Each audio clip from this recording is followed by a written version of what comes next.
daqui.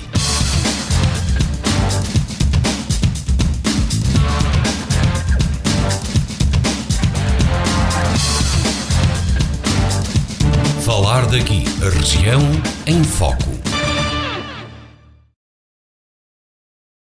Boa tarde. Hoje em destaque a quadra natalícia. Como se sabe, é um tempo de significado particular para os católicos e pode dizer-se para o planeta. Isto independentemente das visões que se tenham da quadra. Recorda-se que antes da era cristã comemorava-se o solstício de inverno, que marca também o início da estação. Este é um período do ano dos mais intimistas para a grande maioria das famílias portuguesas, pelo simbolismo que lhe está associado. Ligada ainda à época de Natal, está desde o início do século passado uma figura que, tendo designação cristã, São Nicolau, o Pai Natal, tem uma representação mais associada a uma das marcas da atualidade, que é o consumo. De qualquer modo, o Natal é uma quadra particularmente vivida no país e na região, assim como em todo o mundo, e é especial pelos momentos de convívio, partilha e fraternidade. Porém, este ano não será, ainda uma vez mais, o Natal como nos habituamos a celebrar. A situação de emergência sanitária gerou situações que resultaram num modelo que nunca tínhamos assistido nem participado. Para conter a propagação da pandemia, existem orientações que limitam o convívio familiar, a marca maior das celebrações, e impedem que esse convívio habitual não possa realizar-se da forma que sempre e com todos, da forma de sempre e como todos desejamos. É uma medida de prudência que pretende salvaguardar a saúde de todos. Apesar disso, é ainda o destaque de hoje de falar daqui, como sempre acontece nesta quadra, o Natal, este ano em antecipação, já que acontece na próxima semana, dias 24 e 25, sexta-feira de Consoada e sábado de Natal. Porque ele continua com o seu significado e tradições, este ano apenas teremos de adotar um novo guião.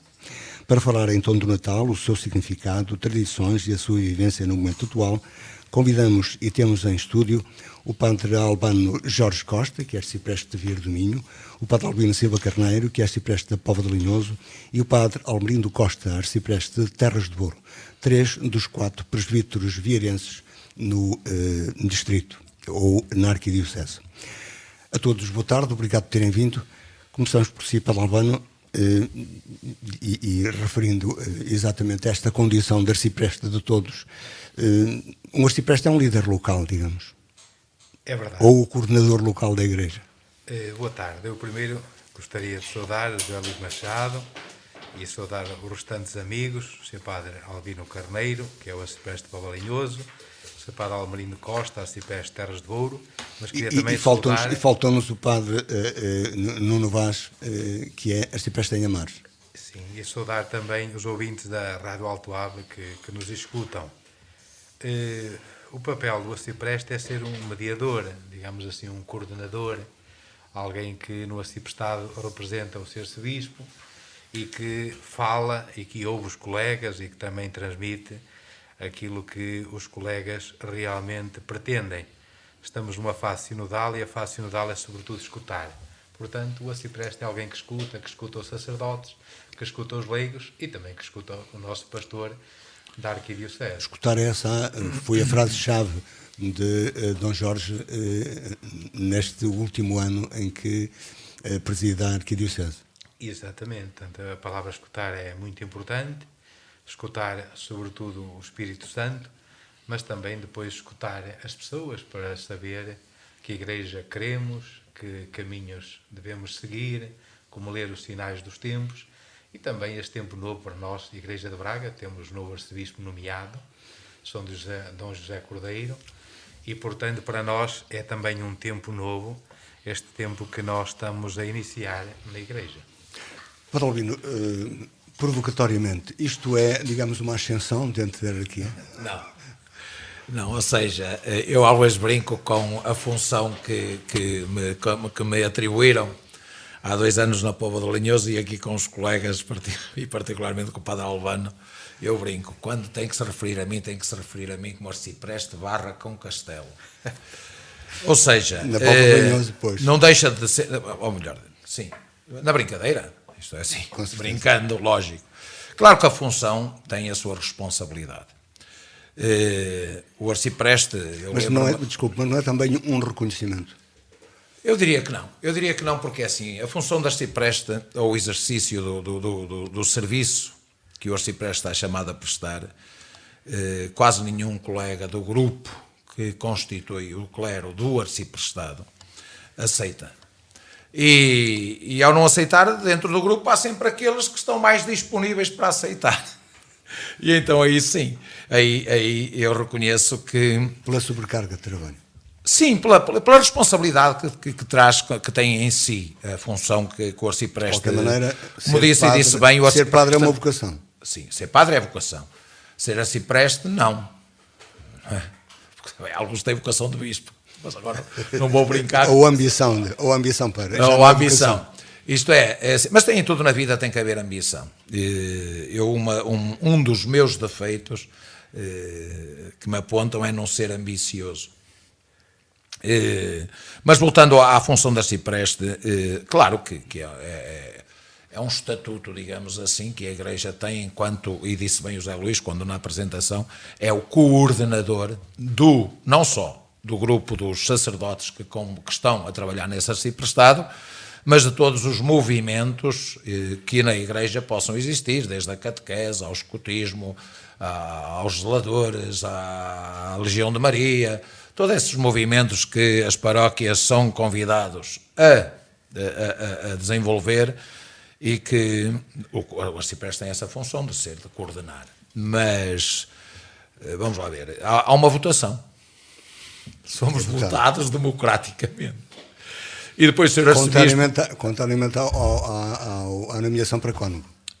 Sim, mas isso é outro plano de discussão que eu não queria entrar por aí, porque certamente que o Sr. Arcebispo... É só para comprar.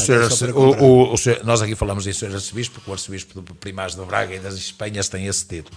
O Bispo da Diocese, neste caso o Arcebispo da Arquidiocese de Braga, sabe com quem pode contar e certamente convida aqueles sacerdotes que lhe são mais próximos, e aí é normal que o cônego esteja mais próximo do bispo, e são aqueles que mais trabalham na cidade, não é? E prestam esses serviços, o que também é importante. Olha, eu não lhes invejo o título, não lhes invejo o título. Agora, é assim, antigamente, eu sou do tempo ainda, eu sou mais cota que aqui estou, hein? Dos três, depois do Zé Luís. Digamos que é sou mais velho. O mais veterano. Sou mais veterano, sim. Eu gosto muito do termo cota, que é o termo que os jovens usam em relação àqueles que já somos um bocadinho maiores. Agora, somos eleitos, mas somos eleitos por quantos? Quer dizer, eu costumo dizer ali ao padre Albano, olha, estávamos 7 na reunião, falharam 2, somos 9 na Póvoa, agora só somos 8. E então, falharam 2, estávamos 7, 2 não votaram em mim, estavam 5. Portanto, eu fui eleito, eu não votei em mim, fui eleito com 4 votos. Mas com maioria, portanto. Com 4 votos. Democraticamente, diríamos assim, na vida civil. Com 4 votos.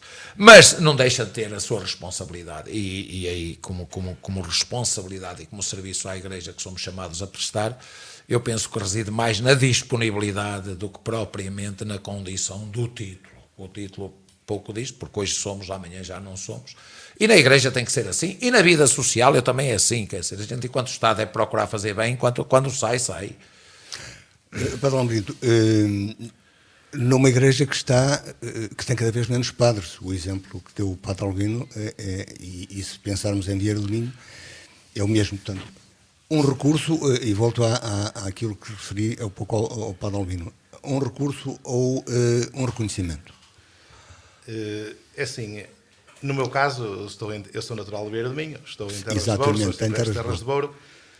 No meu caso, eu quase fui dos que estávamos lá, era quase o único que podia ser, porque 2 já tinham sido, outros não queriam, e foi ali a situação mais, dentro de todos os que estavam, que não somos muitos, somos 5 no Arciprestado de Terras de Bouro, somos 5 sacerdotes, 3 no Vale do Homem e 2 aqui no Vale do Cábado, e pronto, e foi dentro dos que estavam disponíveis na altura, um tinha acabado de chegar também, estava no primeiro ano lá no Arciprestado, 2 já tinham sido os anteriores, e pronto, já calhou-me a mim agora ser, já estou no segundo mandato. Portanto, ao fim deste mandato, daqui a 2 anos, será outro colega. Como disse o Paulino, assume isso como com a obediência, enfim, que é prática da Igreja, é mais ou um serviço que a gente presta à Igreja, não é? No fundo é mais um serviço que a gente presta à Igreja. É necessário, é preciso alguém, as possibilidades são reduzidas nesta questão da disponibilidade e de estar ao serviço do Arciprestado, dos colegas, do Sr. Arcebispo, da Diocese. Nós estamos nesta função e exercemos-la da melhor maneira possível, o melhor que sabemos e o melhor que podemos. Às vezes, se calhar, não fazemos tanto como devíamos fazer, mas olha, vamos fazendo o que se pode. Porque também são poucos os obreiros. Sim. Por exemplo, em Terras de Bor, está bem que são paróquias pequeninas, como aqui em Vieira de Minho, a maior parte, não é? Mas tem 19 paróquias, neste momento somos 5 sacerdotes. Eu, por exemplo, tenho 6. Tenho 6 paróquias neste momento. Seria quase uma média de 4 por cada um dos planos. Mas só eu tenho 6. E cada vez menos. Isso poderá ser assunto para desenvolvermos mais tarde. Hoje temos o Natal como o nosso tema principal e, que nós dissemos, é uma data marcante na cristandade, mas também, em termos gerais, na vida das pessoas. Pelo que significa e pelo que simboliza.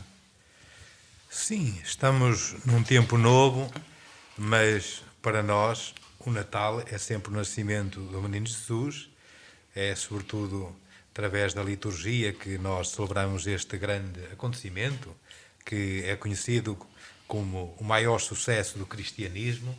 O Natal celebra-se, digamos que em todo o mundo. Para nós é sempre um tempo de festa, como dizia o novo arcebispo eleito de Braga, Dom José Cordeiro, é o sol que nasce e que nos aquece o coração. E como já aqui dissemos, é o retomar de uma ideia anterior, da ideia pagã, do sol que vem para... Cristo para nós é sempre a luz. Ele é a luz das nações. E eu também dizia, na minha simples mensagem deste serviço que estou a prestar à Igreja, que realmente Cristo deve ser a nossa luz. E todas as luzes artificiais que existem, que são muito bonitas, eu penso que ficamos todos contentes de ver as nossas vilas e cidades e aldeias iluminadas, mas tudo isso nos deve conduzir para um simbolismo maior, que Cristo é a luz do mundo. É verdade que nós, os cristãos, e de uma forma especial os sacerdotes, ao pensar na luz, pensamos no evangelista São João, que diz que Cristo é a luz do mundo, a luz que veio ao mundo, mas os que andavam nas trevas não a quiseram receber. E muitas vezes acontece isso. E depois está muito ligado também à fé. O pior cego é aquele que não quer ver. E hoje temos muito isso, que há muita gente que tenta viver o Natal de uma forma totalmente diferente da perspectiva que nós temos, que Natal para nós é o nascimento do Menino Jesus, é o presépio, é a Eucaristia, é o convívio familiar, é a caridade. Tudo isso para nós é o essencial. E a solidariedade que é maior, provavelmente, nesta altura. Vê-se inclusivamente com as campanhas para aqueles que mais necessitam, que é um momento aproveitado para isso. Preocupação com os pobres, para nós, continua sempre a ser essencial na Igreja. Hoje damos o nome de solidariedade, não vamos entrar muito por aí, porque a caridade é uma palavra mais pertinente e eu até digo mais cristã, mas o Natal é um convite à partilha. Este aquecimento do coração faz de nós realmente pessoas que abrem as mãos. E este abrir as mãos é muito importante num tempo em que há muita solidão. Nós damos muito valor à consoada. Há muita gente que já não tem com quem passar a consoada. E hoje também há alguém que se preocupa, vizinhos que chamam aquele que está sozinho, aquele idoso que tem os filhos na Suíça ou na França, aquela pessoa que por qualquer motivo está ali abandonada. Como já se viaja daqui para a França, daqui para a Suíça, para estar com os familiares. Exatamente, embora que estamos num tempo também limitado. Difícil. A pandemia também tem afastado um bocado as famílias, não tem havido esse espírito festivo que nós gostaríamos, até é aconselhável que não se façam as festas, essas coisas todas. Nós gostamos muito do gesto... Pede-se pelo menos prudência, né? Pede-se pelo menos prudência. Exatamente. Não? E que contemos um pouco as presenças. Exatamente, e portanto tudo isto também tem afetado um bocadinho, mas penso que todos nós, pobres e ricos, sentiremos este espírito natalício. E de que forma é que tem interferido, não só agora, mas particularmente nesta altura, esta situação de emergência sanitária com a prática e o culto? Da forma como observa, claro. Nesta questão do Natal, interfere principalmente naquilo que é um dos símbolos mágicos do Natal na vivência cristã, que é, como o Padre Albano falou, que é o beijar do menino. Eu lembro-me desde pequenino e mesmo nas celebrações, nos anos anteriores, tirando o ano passado, que já estávamos assim, a questão do beijar do menino para as crianças que vêm no colo do pai ou da mãe, tudo aí interfere. Não pode um dos símbolos ou daquilo que as pessoas se lembram do Natal, e vamos à missa e vamos beijar o menino, neste tempo não existe. E depois também a questão das pessoas não irem tanto por medo dos ajuntamentos, que às vezes é desculpa, mas outras vezes tem o seu fundamento. E isso tem-se notado já ao longo do ano? Tem-se notado, notou-se muito o ano passado. Agora, neste verão, as coisas começaram a melhorar um bocadinho, porque começámos a aliviar, mas agora as pessoas estão a ter medo outra vez, por causa que está a piorar a pandemia outra vez. Há muitos casos próximos, por exemplo, nós lá em Terras de Boura, nos últimos 2 meses, tivemos bastantes casos de Covid. Relativamente à população? Relativamente, em percentagem com a população. Eu tive lá uma freguesia, uma paróquia que esteve quase metade da paróquia ao mesmo tempo com Covid. Teve um lugar que estava quase completo. Não é? E então as pessoas começam a ter receio outra vez e pronto, esta questão do Natal, das famílias e de se juntarem, que é também uma das características fundamentais do Natal, as pessoas estão um bocadinho com receio e nota-se isso. De resto, a magia do Natal está sempre presente, mas neste momento com algumas condicionantes. Na magia entra o Pai Natal. Exatamente. Que, como eu disse inicialmente, tem nome de santo, mas... E nós esvaziamos o Mercúrio Romano. Exatamente. Parece mais o Mercúrio Romano. E nós esvaziamos, ou melhor, os cristãos também vão na moda. E eu algumas vezes... Mas é natural que haja mais disponibilidade para dar nesta altura também, não é? Não, vamos lá ver. Eu não tenho medo das palavras, nem a solidariedade é uma das qualidades, é uma das características do tempo do Natal. Em que nós ficamos mais sensíveis para a partilha. E quando digo nós todos, não é? E este nós todos tem muito significado no hoje da Igreja e no hoje da vivência da fé. É um dos desafios da sinodalidade em que o Papa Francisco nos quer lançar a todos. Ele diz a todos. E quando diz a todos que são batizados e não batizados. Ou seja, ele quer que nós nos envolvamos neste ser igreja. E envolvendo também mesmo o povo de Deus, isto é, as pessoas. O povo de Deus, exatamente. E o povo de Deus não é o Papa, os bispos e os padres, as religiosas e os religiosos, os frades e as freiras. Não. É todo o povo de Deus. E isto não vai ser fácil. Mas isso é outro tema que certamente o Zé Luís abordará, que é a questão do hoje da Igreja. Estamos a falar do Natal. O Natal tem que ser visto à luz de um outro acontecimento, que é a Páscoa, que é a ressurreição. É daí, claro que isto é cronologicamente, não é? Cronologicamente nós temos o Advento, no ano litúrgico, o Natal, temos 4 ou 5 domingos de tempo comum, entramos na Quaresma, Páscoa, e depois vem o tempo comum, que é aquele tempo em que a Igreja celebra a vida de Jesus, acompanhando nesse caminho que o vai levar de Belém a Jerusalém. E caminhar para Jerusalém significa caminhar ao encontro da cruz. O Natal tem que ser visto à luz da Páscoa e dessa luz que irradia do ressuscitado. E só depois é que vem o Natal. O Natal é uma festa posterior ao acontecimento pascal, como vivência do cristianismo. Agora, é uma festa em que é envolvida toda a família, não é? E nós vemos. Estes 2 anos são 2 anos incaracterísticos, ou seja, somos forçados a respeitarmos-nos mutuamente, olhando à situação do Covid. E aqui há estes cuidados a ter presente. A nível de frequência e de prática religiosa, o Covid veio afastar as pessoas da igreja. Mas não havia já algum afastamento? Pronto, independentemente do afastamento que há, hoje as pessoas têm bem-estar e o bem-estar afasta da vivência cristã e do compromisso com a igreja e com Deus. Ou seja, mas o bem-estar não tira convicções, ou tira? Não, os cristãos deviam viver de convicções, simplesmente que nós não temos cristãos convictos, não é? Nós temos cristãos de tradição. E o cristão de tradição é aquele que celebra, como dizia alguém, do colega nosso em Braga, temos um cristianismo de carrinho, de carrão e de carreta, ou seja, carrinho para levar a criança à igreja, de carrão para o casamento e de carreta para o funeral, não é? Que agora também já são carros e já se paga de acordo com a qualidade do carro que a agência funerária nos apresenta.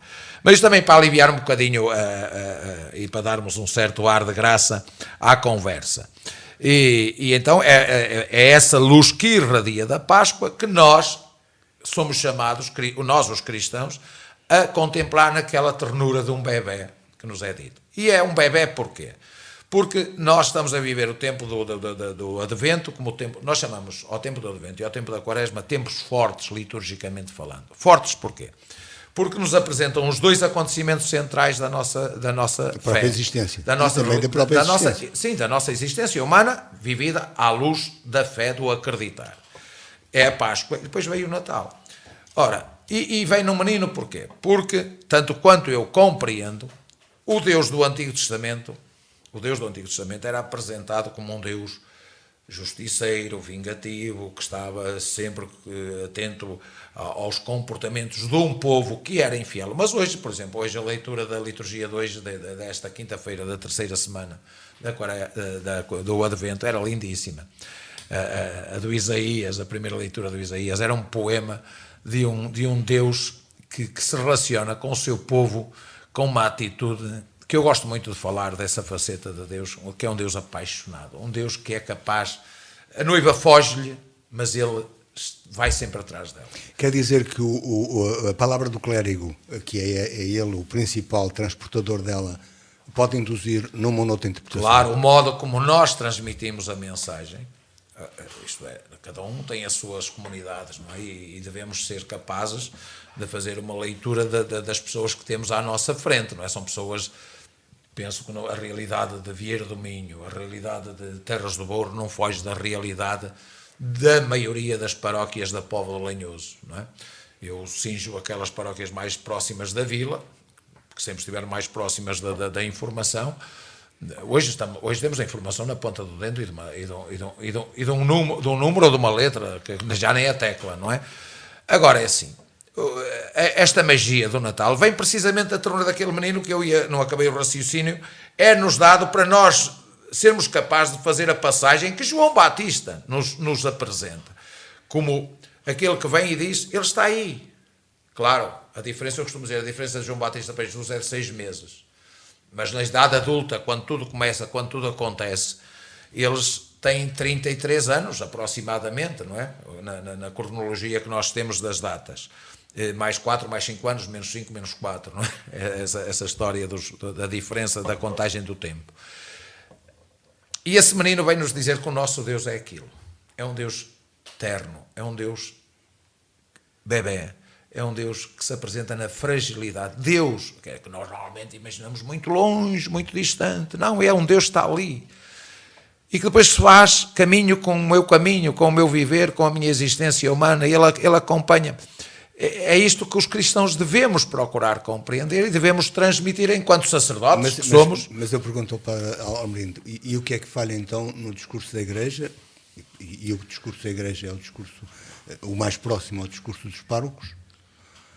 Assim, para que as pessoas não entendam esta ideia. É assim, acho que as pessoas até entendem.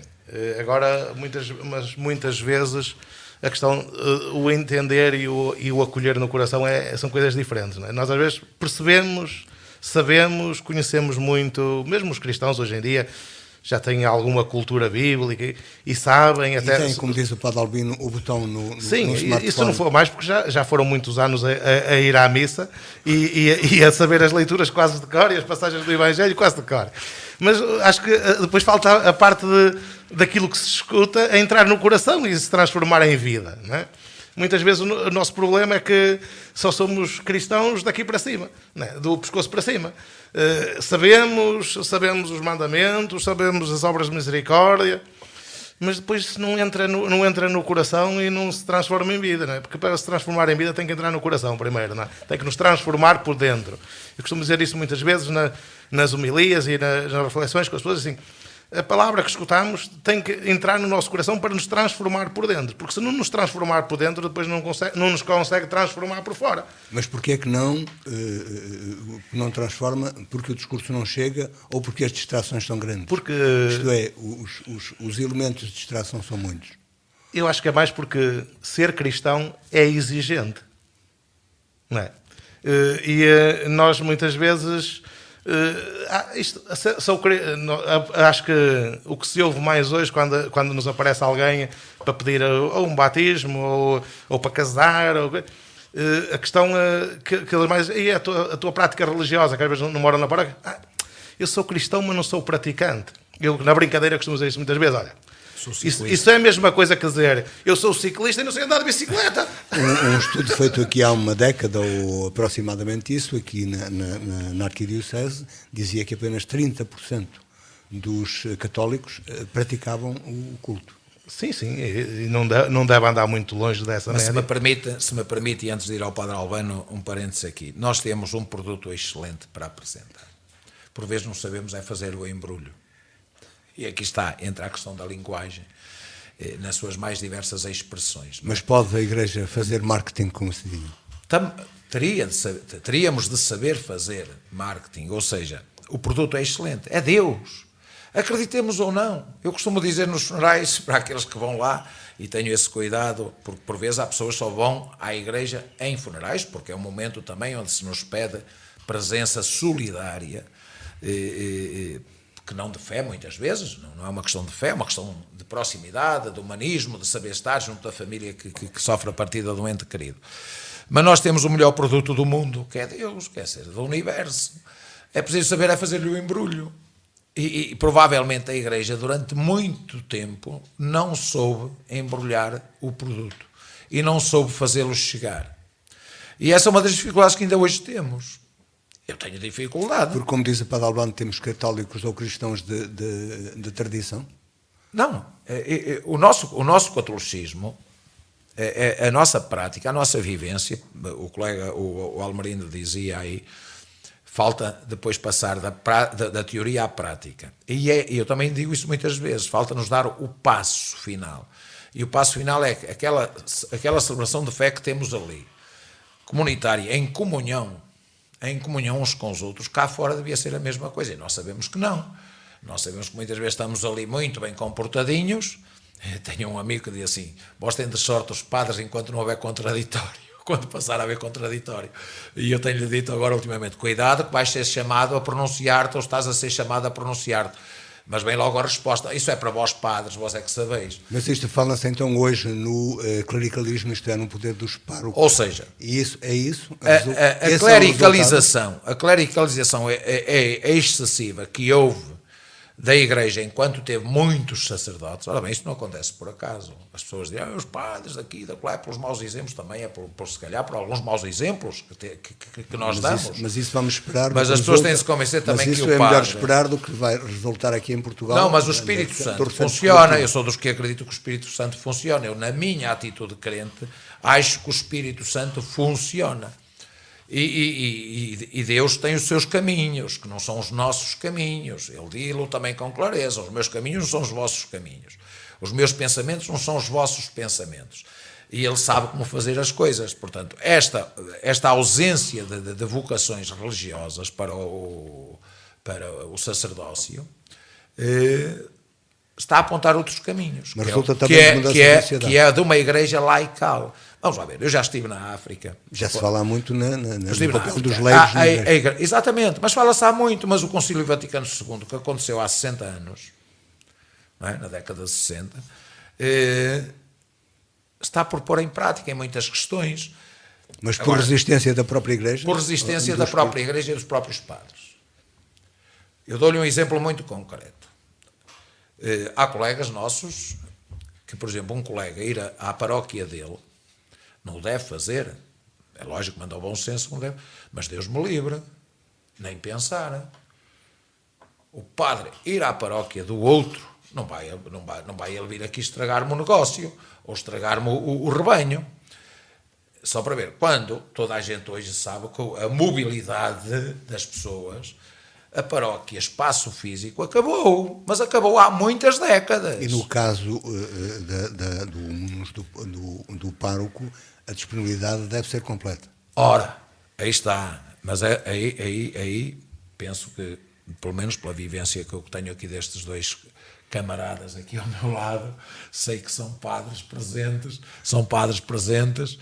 e mesmo, eu, por exemplo, eu não resido nas paróquias, em nenhuma das 3 paróquias tenho na Póvoa, mas estou presente, isto é, eu depois do almoço, quando não de manhã, mas depois do almoço, eu passo pelas minhas 3 paróquias, isto é, se tiver necessidade de um encontro com alguém, mais o meu telemóvel é público, o número, o telemóvel é para meu uso, que não é meu, também tenho que pagar, não é meu, a gente tem jeito de dizer é meu, não é meu nada, se não pagar a mensalidade, corta uma chamada. Mas é assim, a presença do padre também conta, isto é, o saber estar próximo das pessoas.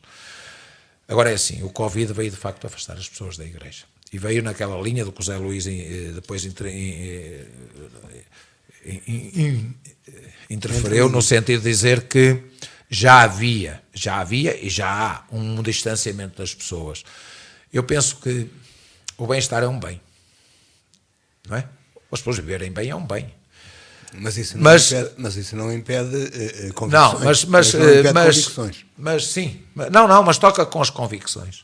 Isto é assim, o meu bem-estar afasta-me não só de Deus, mas afasta-me também dos outros. Eu dou muitas vezes este exemplo e nós vemos-lo ao nosso lado.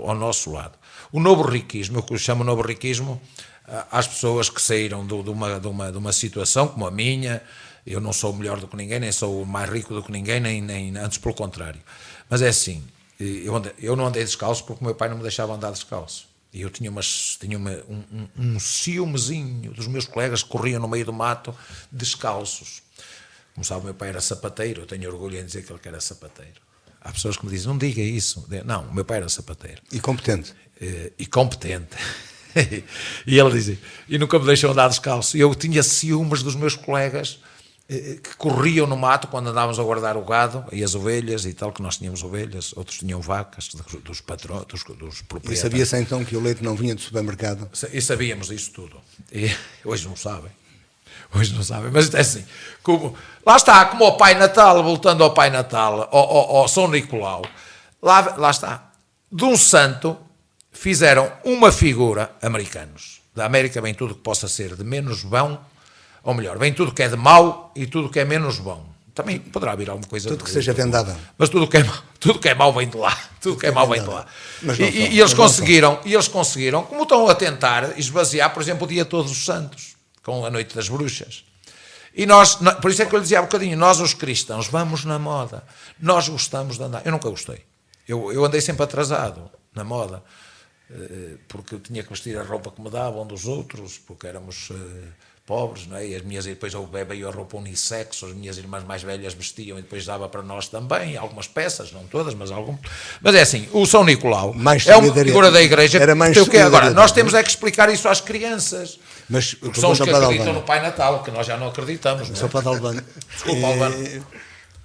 E isto altera aquilo que é o cristão tradicional. Sim, altera, mas nós... Também ao falar do cristianismo, temos falado do mundo em que vivemos, a abstenção na política. Quem é que questiona isso? A abstenção, não é? Sabemos bem que as pessoas hoje, não é? Não querem aquela participação na comunidade como antigamente. Mas segundo os chamados observadores, porque há desilusão nas pessoas. O mesmo acontece na igreja? Por isso é que a igreja quer ouvir, porque as pessoas falando sentem-se comprometidas. Quando eu dou uma ideia, eu quero que ela se concretize. E é por isso que o sábio e santo Papa que temos, Papa Francisco, quer ouvir todo mundo, não é só os sacerdotes, todos os cristãos e até os não cristãos e até os que fazem mal à igreja. Quer ouvir toda a gente, porque quando as pessoas falam, certamente que falam para ajudar e para construir. E eu penso que é muito importante. E depois também temos este sentimento que Natal é sempre tempo de esperança e otimismo. Se nós não vivemos o Natal como um tempo de esperança e otimismo, sem esperança não tem sentido viver. Nós temos futuro. Temos futuro. E como temos futuro, é nesse sentido que realmente devemos viver. E muitas vezes também questiono como é que alguns colegas, não é, falam muito nas igrejas vazias e não falam nas casas vazias. Será que as nossas casas, nestes nossos 3 arciprestados, estão cheias? Não tem nada a ver. Mas só para precisar, é só uma questão demográfica. Isto é. Também é. Também é. Nós não podemos, não é? Temos que colocar sempre o I. Hoje também. Ou, mas também o I. Mas vou lembrar-lhe, hoje, na época do Padre Albino, digamos assim, ou na minha época, digamos, na minha juventude, o seminário era muitas vezes uma perspectiva de desenvolver conhecimentos, de estudar. O seminário formou homens e dava oportunidades que as famílias não tinham se não fosse o seminário. Porque o seminário não formou só sacerdotes. Porque já não é isso, alterou, digamos, o número de vocações. Hoje também há outras alternativas, há mais escolas. Eu tenho aqui muita gente em Vieira do Minho que diz que eu gostei de ouvir alguém num discurso de tomada de posse a dizer os meus amigos sacerdotes e a igreja a quem eu devo muito. Nós gostamos muito de ouvir isso, porque ainda há gente que tem gratidão para a igreja. Hoje só se fala a igreja pelo mal. O bem que a igreja faz, o bem... Hoje há muita tendência para dizer mal. Agora, para que se fale da igreja só pelo mal, acho que... E para associar a igreja ao mal. E o bem que a igreja faz, não o deixam brilhar. Eu penso que também deveríamos ver, e nós aqui em Vieira do Minho, se não fosse o colégio, não é, que ajudou muito a igreja, as telescolas que os sacerdotes criaram, não havia a gente formada que há. E temos alguns que realmente reconhecem e têm gratidão para dizer isso. E como nós, que andamos no seminário, também temos a gratidão de dizer que, se não fosse seminário, nós não seríamos aquilo que somos. O seminário é realmente foi uma grande escola de homens, não só de sacerdotes. Houve muita gente que realmente pensou, refletiu, com a ajuda de Deus viu que não era a sua vocação, mas seguiram outros caminhos e continuam a ser grandes homens e alguns até bons cristãos. Nos últimos aproximadamente 5 minutos vamos voltar ao Natal, que nunca deixou de estar presente na conversa, porque é o centro. E eu penso que o Natal, José Luís, se me permite, eu penso que o Natal para nós adultos já não tem aquele significado que ainda pode ter para os mais novos e mais pequenos. Mas devia ter para todos os cristãos. Sim, a nível de vivência cristã, de fé, lógico. Mas é assim, aquela dimensão exterior. Repara, eu lembro-me bem, e quando o senhor me falou e o colega, o Padre Albano já me tinha dito qual era a intenção, claro que a memória vai logo para a nossa meninice, não é? Aquela mas deixe-me usar o termo que o senhor usou na introdução, a magia do Natal. A gente à espera que o pai e a mãe fosse para a cama, para pormos o sapatico. Era pena que a gente até queria pôr o do mais velho, porque era maior. Que era maior o sapato. Na coisa do forno, na padilheira do forno, ou à volta da lareira. As lareiras, mas a mãe aproveitava aquela padilheirazinha para pôr lá outros objetos, mas a gente arranjava espaço para... Claro que hoje essa magia foi-se porque hoje os miúdos... Tem mais informação. Graças a Deus que tem. Isto é assim, não está em causa o progresso, nem... Ou os pais são menos mágicos. Se calhar os nossos adultos é que deixamos de ser mágicos, isto é, deixamos de viver essa dimensão de magia e começa-se... E eles já sabem qual é a prenda que vão ter. Nós não sabíamos, nós sabíamos que nos ia tocar, provavelmente, umas meias, uns truces, um lenço da mão, os reboçados podiam ser melhores ou piores conforme a carta que viesse do Brasil, dos meus irmãos mais velhos, trouxesse 1000 ou 1500 escudos, se os carteiros naquele tempo não se arrupiasse, que eles... Isso com todo respeito pelos carteiros. Com todo respeito. Mas naquele tempo, também quando via a carta aberta e colada com cola, sei lá, feita já o dinheiro que os meus filhos me mandaram já foi, e já tinha ido, e dependia de muita coisa. E nós vivíamos essa ansiedade de acordar de madrugada, ou de manhã cedo para ir ver o que tínhamos. Hoje o miúdo sabe o que vai ter. Hoje o miúdo pede ao pai e aprenda. Não é? E era o Menino Jesus que trazia as prendas. E era o Menino Jesus que trazia, não era o Pai Natal. Para nós era o Menino Jesus. Eu recordo que um dia lá em casa íamos matando uma sobrinha, que hoje é adulta, já é avó, na brincadeira com uma boneca. Metaforicamente, claro. Não, íamos matando. Ela vimos um aflitos, a filha da minha irmã, é do meu cunhado Carlos, a Lenita, que viu na Polo, que ela, com aquela ansiedade de ver a boneca a descer pela chaminé. Uma brincadeira. E a miúda faltou-lhe o ar e vimos um bocado aflitos, mas lá em casa dos pais ainda. Lá está. A magia. Casa cheia. Pá. Éramos muitos. O meu pai nunca aceitou que os meus cunhados e as minhas irmãs deixassem de lá celebrar o Natal. E eu dizia-lhes, pai, hoje as suas filhas têm netos já, no fim da vida dos meus pais. A minha mãe sempre compreendeu, meu pai não tolerava, queria que toda a gente fosse. A casa deu para criar tanta gente, também dava agora. Mas ele custava-lhe aceitar a ausência. Mas todos tinham que lá passar naquele dia, a cumprimentar o Sr. Fernando. Essa dimensão foi-se, porque olha, em casa agora está a minha irmã e eu. Estamos dois em casa, não é? Essa dimensão da festa, da alegria que nós vivíamos enquanto crianças, isso penso que se esvaziou um bocadinho. Mas esvaziou pelo bem-estar. Lá está, o bem-estar das pessoas faz com que não se viva essa alegria que o Natal já teve. E que nós mas como convívio familiar, e que nós devemos agora continua a justificar-se. Sim, como convívio familiar continua. E estou convencido que isto vai passar e os nossos imigrantes vão poder continuar a vir com à vontade. Eu tenho freguesias, 3 freguesias com muita imigração, como vós tendes nas vossas, a realidade é mesmo. Eu acho que uma vez uma senhora quase chateou comigo por eu ter dito, olha, era bom que eles não viessem. Era bom que os seus filhos não viessem, para que você pudesse continuar a celebrar muitos natais com os seus filhos. A senhora não gostou porque eu lhe disse. Porque assim, o respeito pelos outros exige muitas vezes estarmos ausentes, como exige estarmos calados. E o Natal também tem essa dimensão do silêncio. Isto é, eu ser capaz de, perante aquele menino que me vai fazer presente, que é Deus, aquele que lá está é um menino, é um bonequinho de barro, mas que simboliza o menino Jesus, que tem que me dizer muito e eu tenho que saber calar. Mas agora peço-lhe que mas peço-lhe agora, antes que e será o primeiro a deixar ficar as últimas palavras e o que será a mensagem do arcipreste. Enquanto conterrâneo, eu sou de Vieira do Minho e não vou negar nunca as minhas raízes. Mas temos gente a ouvir-nos na Póvoa de Lanhoso. Sou arcipreste da Póvoa de Lanhoso, mas não só pós da Póvoa de Lanhoso, mas em primeiro lugar para eles uma mensagem de muito amor, de muita esperança, porque o Natal tem essa dimensão da esperança, de acreditarmos que para o ano, se Deus quiser e nos permitir, nós vamos ter um Natal diferente do deste ano e do ano passado. O deste ano ainda vai ser vivido com muitas limitações e que nos sintamos comprometidos, e já agora que todos os de lá, os daqui, os de Terras de Bouro, os cristãos e não só, porque como dizia, o Natal é celebrado por aqueles que não acreditam, e esses são os primeiros a aproveitar as férias. Eu acho que alguns digo na brincadeira que não deviam ter direito, são os primeiros a aproveitar, mas que lhe deem também este sentido de solidariedade, saber estar próximo de alguém que precise, de manifestar um carinho a alguém que se sinta só, porque o Natal é tudo isto. E como dizia o poeta, o Natal é quando nós quisermos, não é só num dia. Vamos lembrar isso.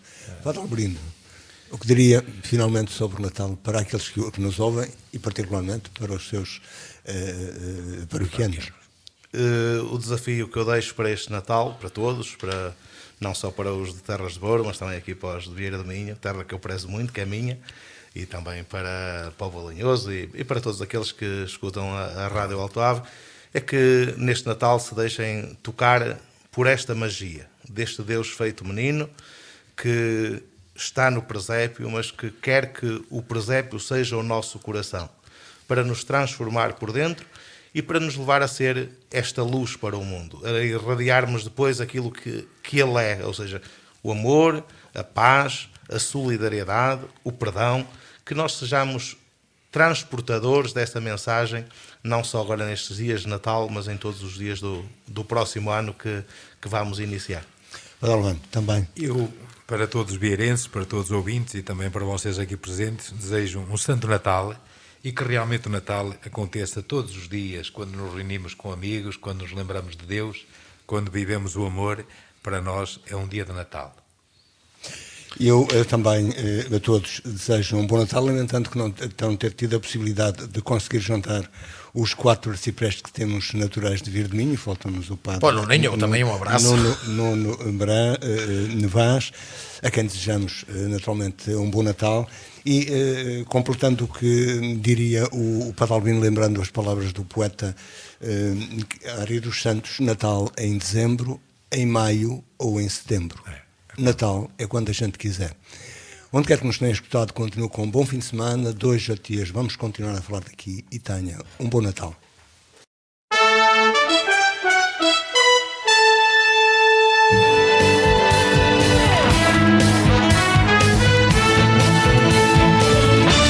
Falar daqui.